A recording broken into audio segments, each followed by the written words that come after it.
Pessoal, essa aqui é a segunda aula nossa de redação. Essa aula é uma aula bem curta, né? Na verdade, é uma dica de redação. Primeira coisa que a gente já grifou aí, que vocês podem observar, é o título. Compreender a proposta de redação, o gênero. Então, aqui nós temos que tomar muito cuidado, é o seguinte. O que nós vamos trabalhar nessa aula aqui? A noção do gênero que nós vamos cobrar na redação. Então, por exemplo, tem faculdades particulares que elas gostam de cobrar o editorial. Tem faculdade particular que cobra o artigo de opinião, tem faculdade particular que cobra a carta argumentativa. O Enem cobra a dissertação clássica, texto dissertativo e argumentativo. Esse que nós treinamos aí, sempre estamos focados. Ele, na verdade, serve como modelo para vocês fazerem qualquer forma de redação. Então, se você treinar a fazer a redação do Enem, quando você treina para fazer a redação do Enem, você treinou para fazer qualquer forma de redação. Você pode pegar ela e transformar ela num editorial, pode transformar num artigo de opinião, pode transformar numa carta argumentativa. Fica bem mais fácil. Por isso que a gente treina tanto o texto dissertativo e argumentativo do Enem. Qual que é a diferença do texto dissertativo e argumentativo do Enem para os vestibulares? O Enem mudou a conclusão, que depois vai ser a aula seguinte nossa, e aí a gente encerra esse modelo dessa dissertação clássica. O Enem mudou. Na dissertação clássica, né, que é o modelo que nós vemos cobrado em todos os vestibulares, então tem faculdade particular de medicina, só cobra ele. Então, quem pensa em fazer medicina é só ele que a gente treina. Só que tem uma diferença, essas faculdades particulares, elas ainda cobram o modelo clássico da dissertação. No modelo clássico da dissertação, a diferença é a conclusão. A conclusão é do tipo síntese. É aquela conclusão que você vai pegar o texto que você já escreveu e sintetizar na conclusão. Então, normalmente, na dissertação clássica, a gente usa 5 parágrafos, introdução, 3 de desenvolvimento, e chega na conclusão, a gente usa 4 frases. 4 frases, por quê? Porque normalmente naquela conclusão a gente vai sintetizar os 3 argumentos e uma frase com fechamento de ouro. Tem alguns lugares que eles cobram assim, a simetria. 5 parágrafos, com 3 frases cada parágrafo, inclusive na conclusão, tá certo? E para o Enem, gente, o que a gente precisa dominar para o Enem? Para o Enem, nós temos que dominar a proposta de intervenção. Então, a gente tem que tomar muito cuidado aí. Então, passando para a página de baixo aí, eu quero que vocês raciocinem que nós temos um esqueminha muito bom aí na nossa apostila. Primeiro, esse esqueminha, ele faz a diferenciação entre gênero e tema. Então, destaque aí para mim as palavras-chave, gênero e tema. Vamos pensar exclusivamente no Enem. Qual o gênero textual que nós temos no Enem? É o texto dissertativo argumentativo. Por que ele é dissertativo? Porque ele segue o modelo clássico da dissertação. Por que ele é argumentativo? Ele é focado nos argumentos.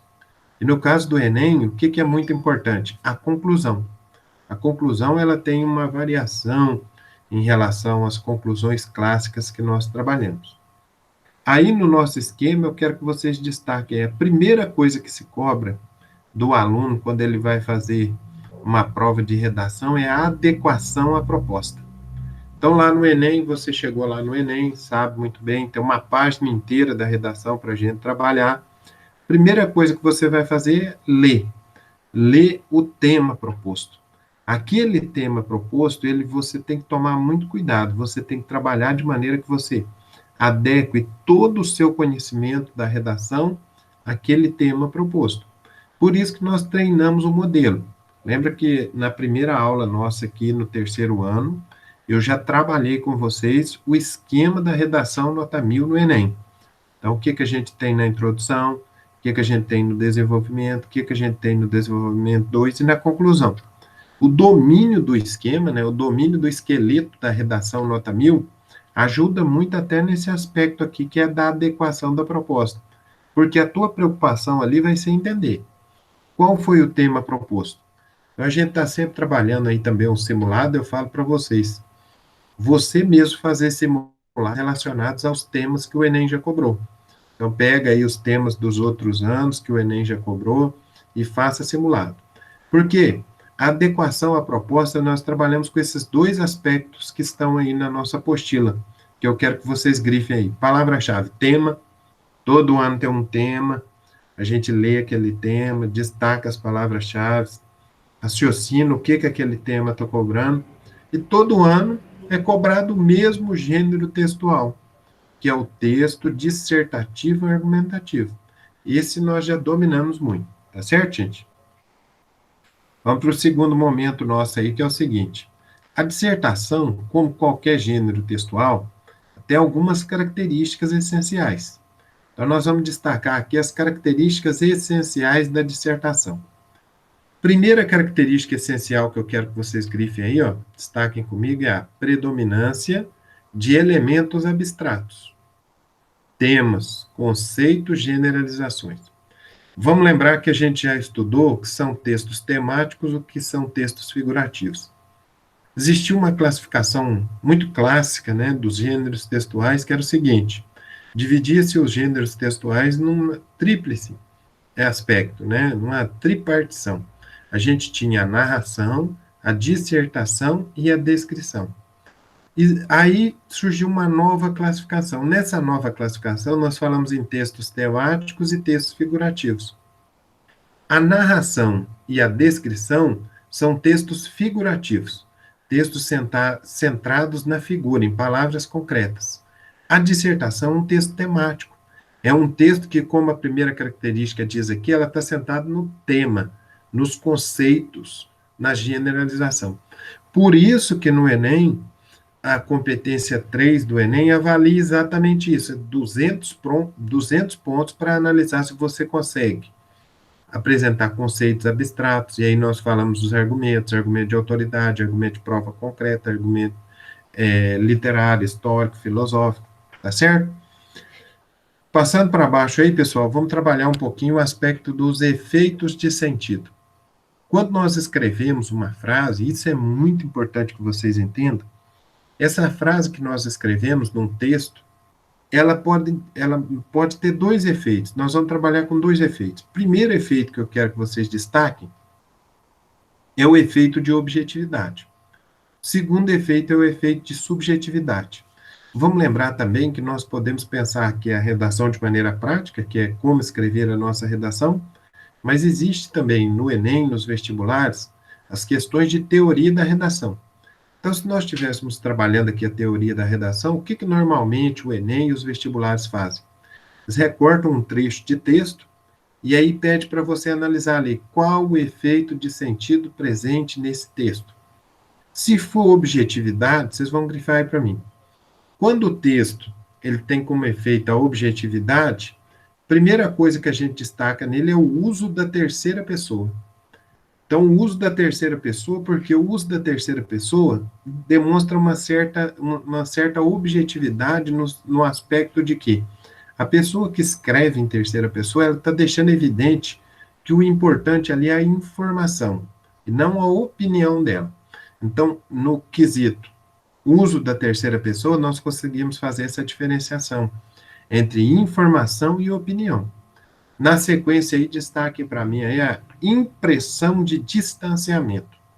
Então, na objetividade, nós temos uma impressão de distanciamento. Você lê o texto e percebe que o autor do texto, ele produz o texto de maneira que o texto se torna autônomo, ok? E na subjetividade, gente, quando nós temos ali um recorte de um trecho de texto, e a questão na teoria da redação, né, pergunta qual o efeito de sentido presente nesse texto. A subjetividade, nós vamos destacar aí, ela está marcada pela impressão de parcialidade do enunciador. Enquanto na objetividade eu tenho a imparcialidade do enunciador, na subjetividade eu tenho a parcialidade do enunciador. Por isso que na subjetividade predomina a primeira pessoa. Então, ó, objetividade predomina a terceira pessoa. Subjetividade predomina a primeira pessoa. Na objetividade, predomina termos claros, né, frases concisas. Na subjetividade, nós temos o quê? Uma maior prevalência de adjetivos e advérbios. Ali vai tentar demonstrar as emoções, os sentimentos do enunciador. Ok, pessoal? Se nós pensássemos esquematicamente, grifa para mim, a dissertação argumentativa ela teria a seguinte sequência. Primeiro nós temos um assunto, então vamos pensar aqui no assunto, educação. Aí nós teríamos um tema, o que que é um tema? O tema é um recorte temático do assunto, aí nós teríamos a educação no século XXI, a educação na era tecnológica. Na sequência, nós teríamos uma questão, que é o que o Enem faz, que é quais os impactos da tecnologia na educação. Veja que eu tenho aqui uma questão. Eu estou perguntando para você quais são os impactos da tecnologia na educação. Aí nós vamos tomar um posicionamento. Quem defende que os impactos da tecnologia na educação são positivos e quem defende que os impactos da tecnologia na educação são efeitos ou impactos negativos. A partir disso, nós temos a nossa tese. A nossa tese é isso, a tese é a síntese do nosso pensamento. Então, a tese minha é de que os impactos da tecnologia na educação são muito positivos. Veja que em plena pandemia nós não estamos presentes, mas os que querem aproveitar estão online, estão presentes aqui virtualmente, e nós estamos continuando, ok? Agora, grifa para mim aí, gente, é a estrutura ortodoxa. O que significa estrutura ortodoxa? É a estrutura clássica. Aqui o adjetivo ortodoxo é a mesma coisa, sinônimo de clássica. Qual que seria a estrutura clássica da dissertação? Primeiro, destaquem comigo, é a apresentação. Ali nós temos a introdução, e a introdução é o quê? É a apresentação da tese, que nós já vimos ali, que é a síntese do nosso pensamento. 2, desenvolvimento, gente. É a defesa da tese, é a apresentação dos argumentos. Veja que é argumentos no plural, porque eu já expliquei para vocês. Argumento filosófico, argumento sociológico, estatístico, literário, histórico, pelo menos nós temos 5 argumentos para trabalhar, ok? Além disso, vem a conclusão, que é o que na próxima aula a gente vai detalhar bem claramente, né? Quando a gente trabalha a conclusão, aí a gente vai tomar cuidado, vocês vão grifar as duas ali para mim. Nós temos a conclusão, que é uma retomada da tese, que é a dissertação clássica, que é a conclusão por síntese, e nós temos também a conclusão proposta de intervenção. Essa é o Enem, que é a que nós trabalhamos. A proposta de intervenção. Nós temos uma problemática, um problema, e o Enem exige que a gente trabalhe com uma solução.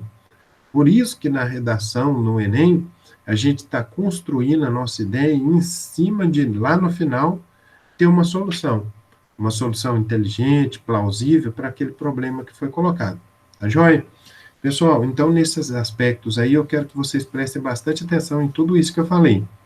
No gênero e tema, que levam à adequação à proposta, nas características da dissertação, que, como eu disse para vocês, pode ser cobrado uma questão, seja uma questão de interpretação de texto ou uma questão de teoria da redação. Então, quais seriam as principais características da dissertação?